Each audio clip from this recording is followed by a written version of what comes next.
આકાશ એક યુવાન ખેડૂત જે પોતાના સૂકા ખેતરો જોઈને હિંમત હારી ગયો છે. આકાશના ખેતરોમાં પાણીની અછતને કારણે પાક સુકાઈ રહ્યો છે. તે ખૂબ નિરાશ થઈ ગયો છે અને ખેતી છોડી દેવાનું વિચારે છે. એક દિવસ તે એક દૂરના સૂકા વિસ્તારમાં જાય છે, જ્યાં એક માત્ર જૂનું સૂકું લાગતું ઝાડ ઊભું છે. તે ઝાડને જોઈને આકાશને લાગે છે કે તે પણ તેના જેવું જ નિરાધાર છે. પરંતુ ધ્યાનથી જોતા તેને ઝાડના મૂળમાંથી એક નાનકડી લીલી કૂપણ ફૂટતી દેખાય છે.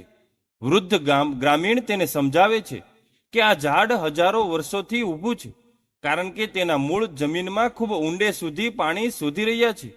તે કહે છે કે જ્યાં સુધી મૂળ મજબૂત હોય ત્યાં સુધી ઝાડ ક્યારેય મરતું નથી, ભલે ઉપરથી તે ગમે તેટલું સૂકું દેખાય.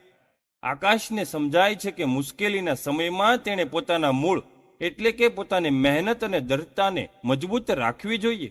તે ફરીથી નવી યોજનાઓ સાથે પોતાના ખેતર પર કામ કરવાનું શરૂ કરે છે. આશા રાખે છે કે એક દિવસ લીલી કૂપણ ફૂટશે